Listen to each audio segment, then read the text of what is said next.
Whoa, Nathan, what's up, man? Where are you always coming from? I just live in the corner. Anyways, so I figured why not we try something a little bit different for this episode startup. Let's use ChatGPT to write our script for I the like skit. that. Thank God. There we I go. didn't have any ideas. Go for it, man. Let's see. My laptop's dead. No, just goes to show that ChatGPT isn't always amazing. In fact, it's actually kind of dog shit. I hate AI. This isn't a skit anymore. I just hate it. I wanted to make this skit because I really hate AI and the technology and people using it because they're uncreative and they suck ass. They suck donkey dick. I don't care. Nathan's laptop is actually dead though. I think that's the funny part. Look at this. I can't even. How do you press this? Oops, it's dead. It's dead? It's just dead? But yeah, what he said, fuck it. Yeah.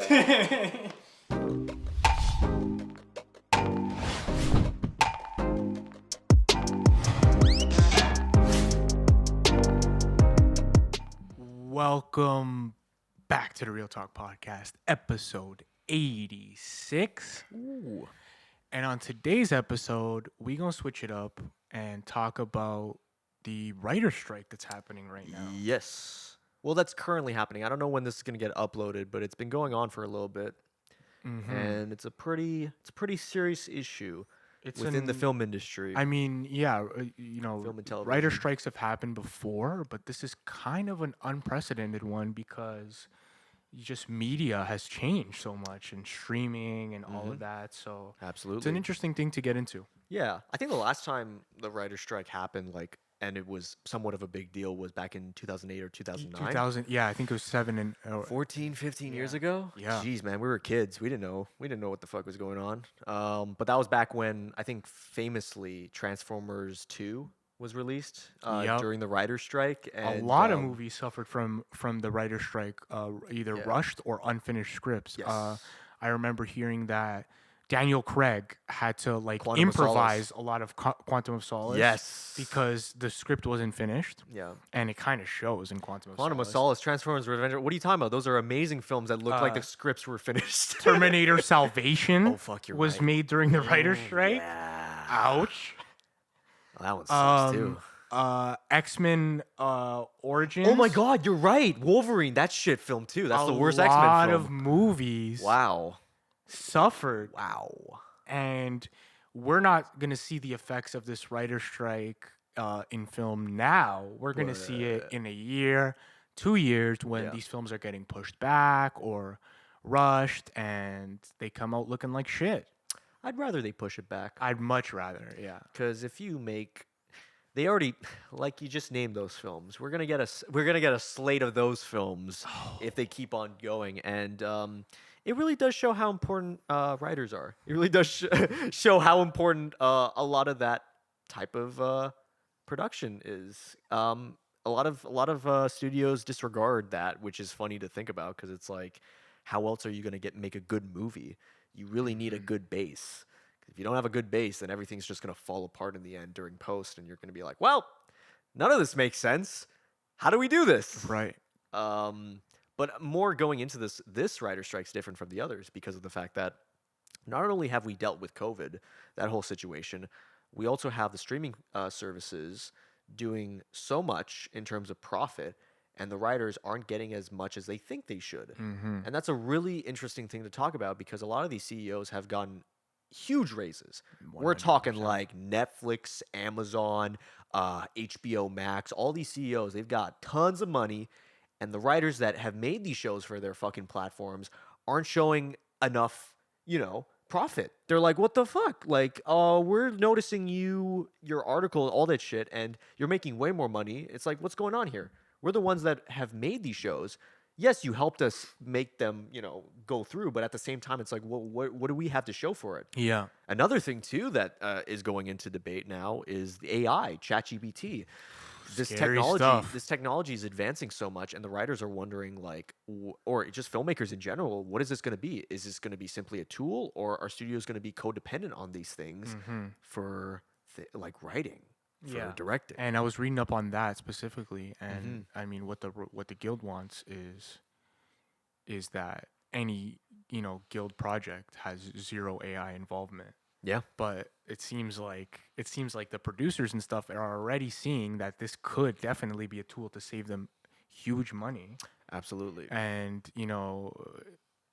you could just get a first draft of a script and then hire a writer to edit that instead of start from scratch and pay him less. You know what I mean? And Yeah. it's a slippery slope. And if we're criticizing movies with scripts that are very cliche, imagine what this will unfold.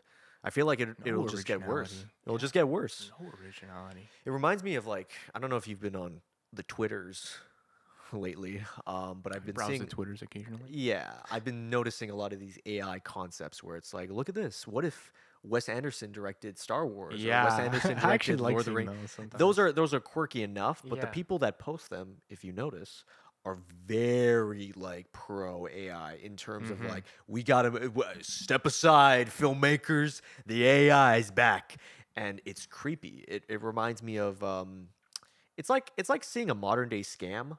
Yeah. You know, you see a lot of those scam artists where it's just like, yeah, just go. Here's a fully formed AI commercial, like a Pizza Hut commercial. I've seen those too. Very creepy. Do not watch it with your kids. They will have nightmares for the rest of their lives because creepy. they don't look like humans. They look like it's like The Thing. Did you ever watch The Thing? Yes. It's like The Thing. It's like they're just molding into the alien and the fucking eyes pop out. And it's like, oh, that's super unappealing.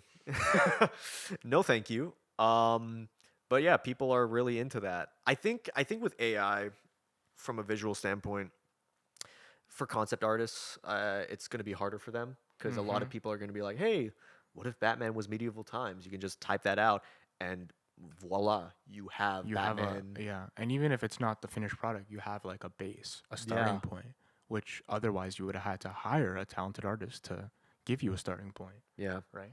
Feel bad for them. I also feel bad for a lot of these script writers who, they put a lot of work into their outlines and take a lot of time with it, and now it's kind of just dumbed down to, well, we can do it in 2 sentences. What's the point now? It's like, sure, it's less work for the writer, but at the same time, when does it become no work for the writer and the studios think that they can do better with a computer? Man, Yeah. this shit is scary, man. Yeah. Everybody just needs to take a step back and remember that this is entertainment and this is the arts. Yeah. And the arts is about a person's creativity. Mhm. Nothing Absolutely. else. Like nothing else.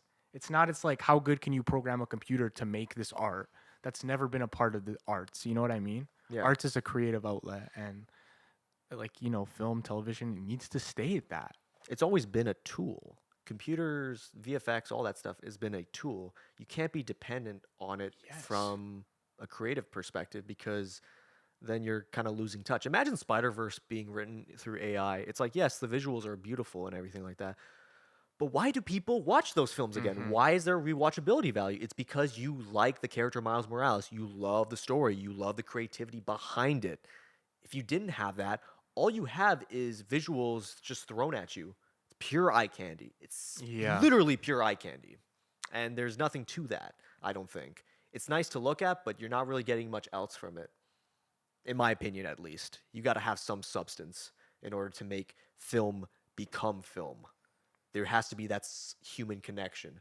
I remember a lot of directors have been talking about that, where it's like a lot of encouragement over AI in terms of storytelling and a lot of dependencies within visual effects. And it's like people need to understand that the reason why movies get made and why people still watch these movies is because we as an audience want to know what the filmmaker wants to show. Yes. You have to have that connection because if you don't, then like, what are you really connecting to? You're connecting to such a hollow point. That's why, like, even commercials, if it's a well done commercial, you can tell somebody put a lot of effort into it. Yes. Versus, I'm not gonna call out any, but I've seen a lot of commercials lately that have had the exact same format. Yeah, The they feel like exact- templates at times. I right? fucking Yeah. hate that shit, and it's such a common thing because it's like, what's the big deal?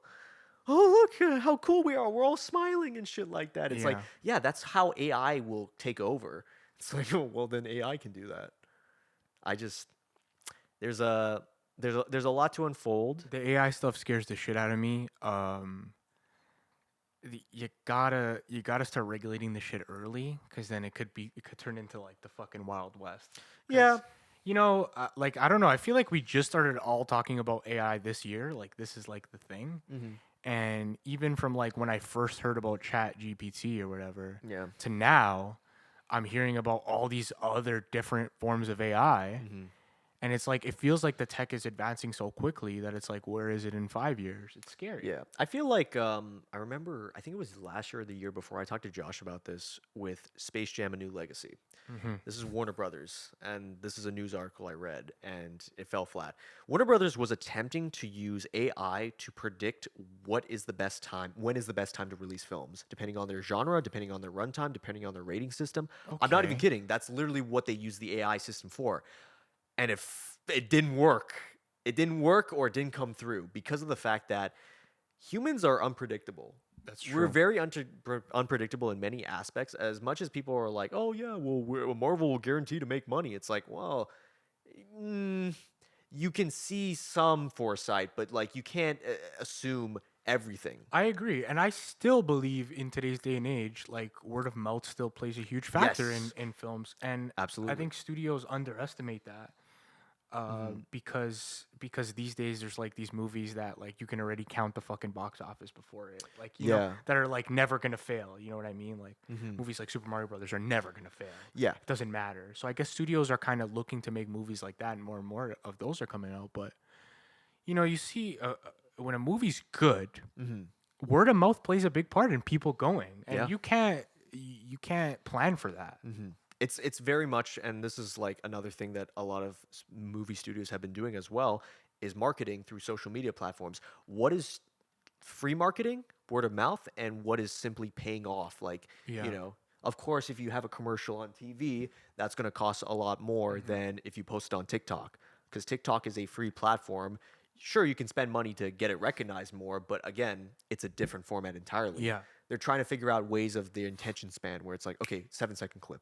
Okay, 30-second clip. Okay, 60-second trailer. Like, Which is why we're getting trailers before trailers. I hate that so much.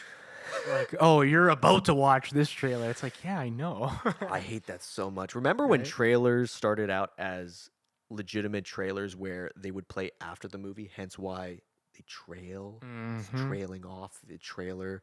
Now they play at the beginning, now they play on your YouTube fucking ads. It's like it doesn't even mean anything It now. doesn't. I know. It's advertisement. It's an advertisement for the movie that you may or may not want to see. Yeah, it's just trailers. Yeah, it's true. The mystique and like excitement of watching a new trailer is so dead now, because it's like Yeah. you get it as a YouTube ad, you hit skip, Yeah. and it's like back in the day, like I read articles about when Phantom Menace came out, people going to watch like a shit movie that was showing a Phantom Menace trailer, Yeah. just to see the trailer. Same with Batman. multiple times. Same with Batman, the Michael Keaton one. They did the exact same thing. They went to see some shitty Friday the 13th film just And to see then the just trailer. like walked out after the trailer. You Yeah. know? That's another thing to look at inflation wise. It's like tickets were so cheap that people are willing to do that. Yeah. It's like I would not spend that much money. No, I wouldn't do that now. like, There's what? no trailer that I would do Nah, that I'm for. sitting to see this film, even though it's probably shit. Yeah. It's like, ah, well. So with this strike, I don't know how long this is gonna take. I mean, I think at the time we're recording this, I think it's been a few weeks already. Few weeks, yeah. The longest ever strike was in the 80s, and it went March till August. Damn. That's the longest ever What writer year? strike. What year in the 80s? Uh, 84, I 85? don't remember. Because a lot of actors, filmmakers have been backing up a lot of these people. Well respected, well deserving.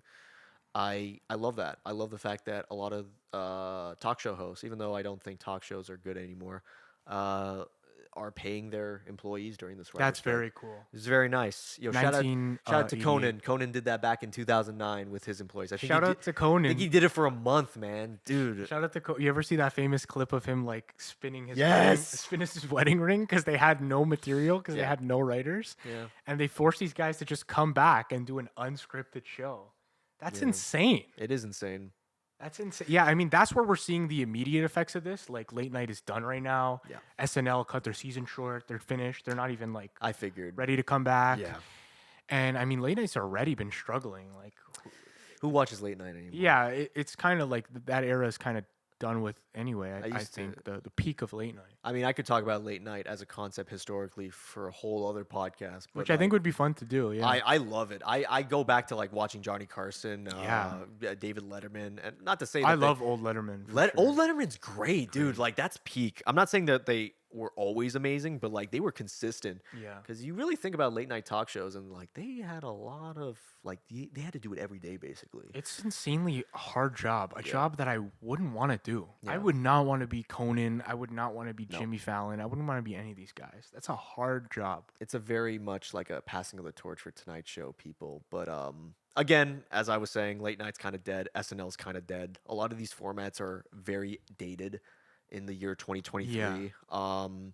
Even shows like Family Guy, I think Seth MacFarlane had to put the show on hold during writer's strike, which I respect.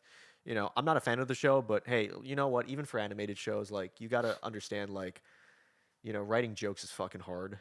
Insanely hard. Imagine- Writing comedy is the hardest. Yeah. It really is hard. So imagine a writer's strike. It's like, don't even bother. Like, take the time Definitely. off. I know these networks love money.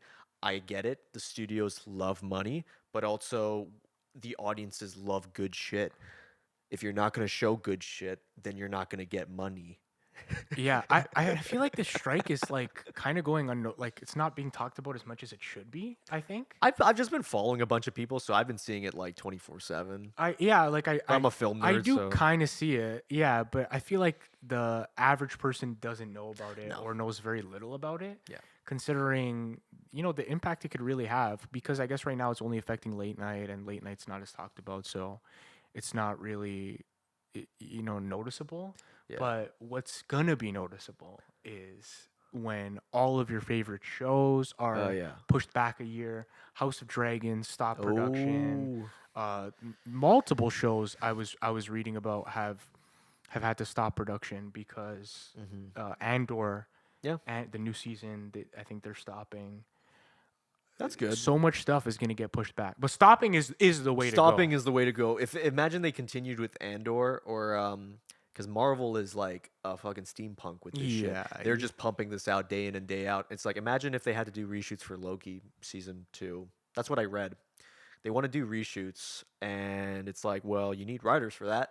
You can't just do reshoots and not have a writer like Right. So if there's ever reshoots for any of these films, even if they're completed and they want to do something, you still need writers for it, and it's noticeable, and people are going to call you out on it, and they have in the past.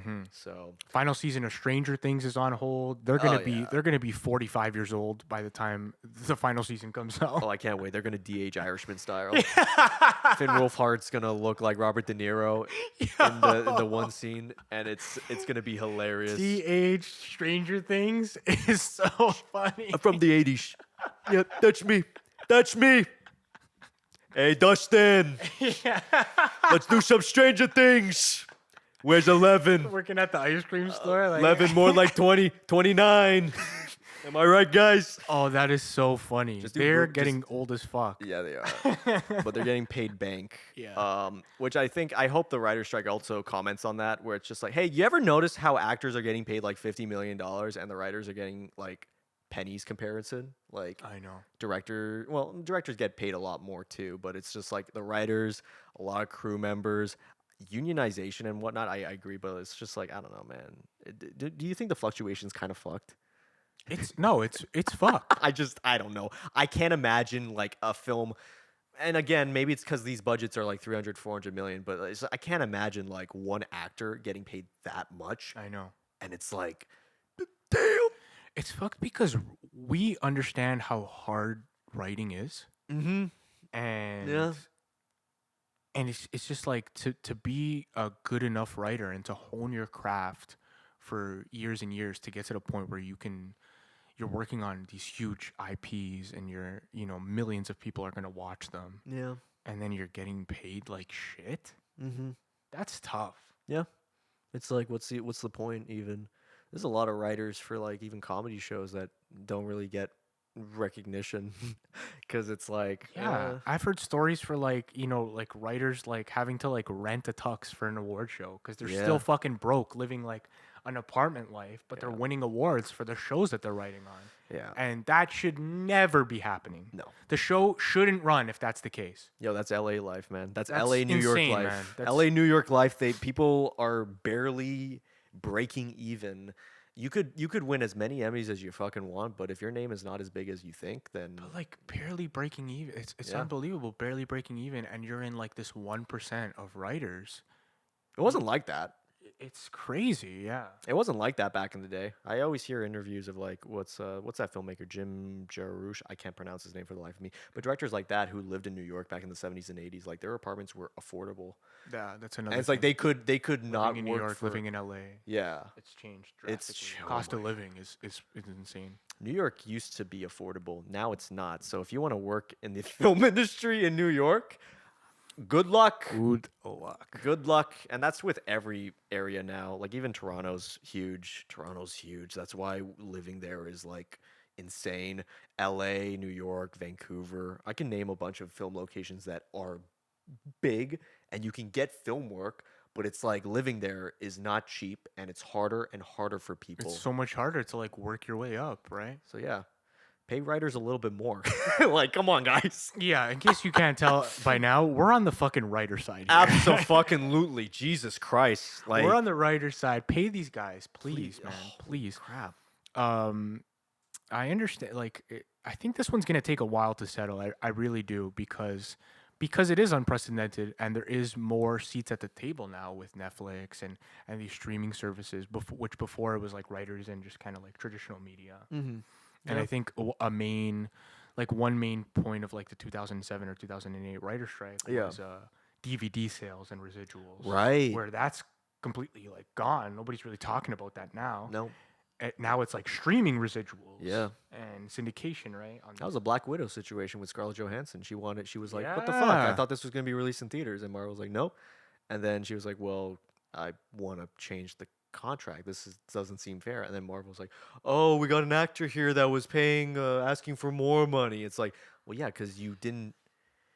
You fucking assholes! Wait, what? Yeah. They do that all the time, and it's not just Marvel. It's other studios that like try to turn the tables around from the actors. I'm not saying the actors, getting paid shit tons of money, but at the same time, a truce is a truce. You can't just backstab them like that and be like, "Hey, yeah, by the way, streaming service, you're not getting any of this profit because it's, Disney Plus's money." Which, by the way, they're losing a lot of subscribers. I wonder why. Maybe it's wonder why. has nothing to do with this whatsoever. But I don't know. Maybe it's because of the fact that people are going to theaters more. That people are canceling their subscriptions. Maybe they're downloading movies. Well, I legally. mean, It's always been like in that, the so- pandemic, what happened was they scaled so high so quickly. Yeah, These streaming services made money hand over fist, spent money hand over fist. Yeah. And it's like, oh, pandemic's over. People are back outside. yeah. People are not inside, like just watching shows because they have nothing better to do. Mm-hmm. So you couldn't have the chart wasn't gonna go like this for the rest of like Yeah, and this during is a little bit of a correction. during the pandemic, there was a lot of things that you could get away with during then that you can't now. Like Yes. I always think about, which I find funny on both sides because they're like, "Oh, but this happened because more people want it." It's like, no, it was Zack Snyder's Justice League that literally got made because of the pandemic. Like, let's be honest with ourselves. Warner Brothers didn't know what the fuck they were doing, so they're like, "Shit, let's just put money into this because it's kind of already finished." So you get a director's cut that looks so much better than others and puts so much effort, and it's like that's the benefit of those moments where it's like a director has that much creative freedom. Yeah. But nowadays, it's like because COVID's done, are they still going to have that attitude for the directors? Yeah. Are they? No, they just want money. Yeah, and that's scary too because I mean the directors are renegotiate. The Directors Guild is like renegotiating in July. Yeah. The actors are as well. Mm-hmm. And it's like if this shit isn't all solved, like you could have a potential situation where multiple like actors and writers are striking at the same time, or directors and writers are striking at the same time. Absolutely. Nolan was against streaming. Did you know that? Did you hear about that? No. Nolan was so against it. That's why he left Warner Brothers. Because Warner Really? Brothers wanted him to direct a movie That was gonna go through. straight to streaming? Well, it was going to be Oh, streaming it's slash theater. right, because yeah, And they do Nolan that. was like, "Nah, man, it's like Tenet. Tenet was only theaters for that amount of time." And Warner Bros. Well, it didn't make any money. He's like, "All right, well, if you're not going to release my next film in theaters, I'm just going to go to Universal." And that's why Oppenheimer is a Universal film. Good for Nolan though. But He stood his ground. he had to. Like his movies are made to watch in theaters. No, Like, exactly. It's like, this guy's inventing fucking new ways to shoot IMAX. Like, yeah. So if there was one director to do it, he was also at the writer's strike. I think him and his brother Jonathan Nolan. I think he was a screenplay writer for some of his movies. Was there? It's like, yeah, have some respect. These films have been made, and a lot of work was put into it, and yeah, Tarantino as well. Like you think of those filmmakers and their scripts, and you read it, and you're just like, how did you write this well, man? Because Yeah. I've read my scripts, man. They're fucking dog shit. And it's like you read like third drafts of some of the most iconic films ever, and you're just like, man, how did they it's already so polished. how did they know? And yeah, that's what I'm saying. It's like honing your craft to this point, and then still being struggling to like make a living, or like obviously guys like Tarantino are not, but there's No, lots yeah. of writers who are great writers. Yeah. Scripts that you and I would read and be like, wow, this is a high level Mhm. polished script, and they're still like struggling. Like that's bullshit. That needs to end. Yeah. It's hard because a lot of people think of it and they're just like, well, it's just writing. What's the big deal? I can write. It's like, no, you can't. No, you Do you can't. know? Do you know how hard it is to write natural dialogue that Yeah. sounds like an actual conversation? So many people would be like, "Hi, how are you doing today? I'm doing fantastic." If you want that type of writing, then yeah, go for AI. But I personally want way better shit I than personally that. want creativity, unique ideas, and I want directors to put their life experiences into their film. Yep.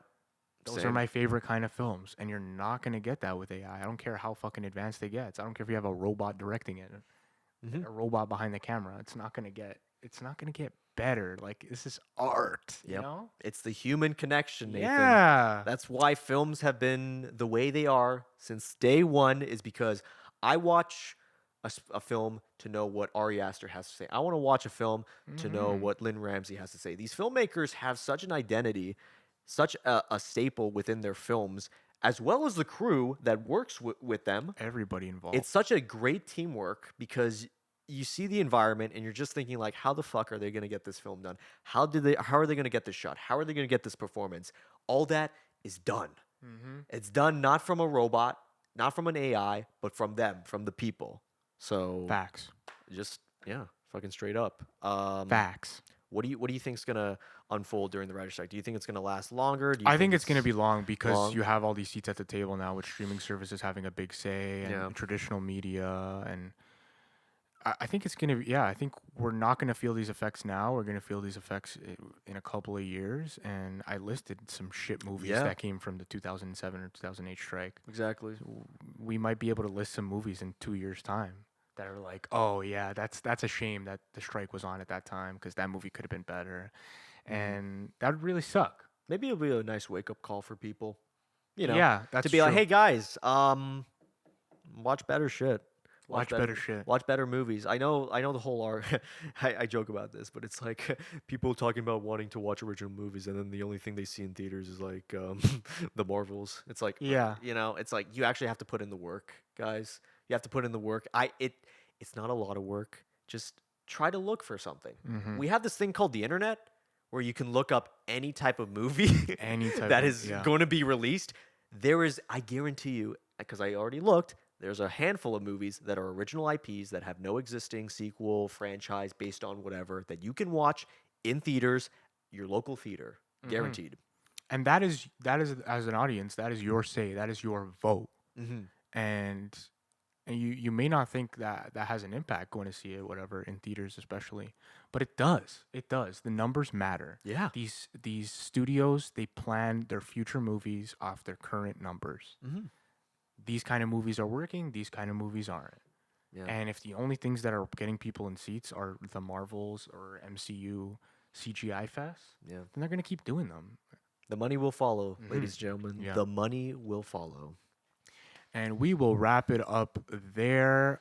We stand with the writers. Yeah. Get these writers paid. And please do not rush any fucking movies that are in production right now because there's some good shit going on. Good TV shows in production right now. Good movies. Don't fucking rush it, please. We will end it off there. Thank you for watching this episode of the Real Talk Podcast. Let us know what you think about this writer's strike. Don't forget to leave a like, comment, and subscribe to your boys. We'll catch you in the next one. Take care.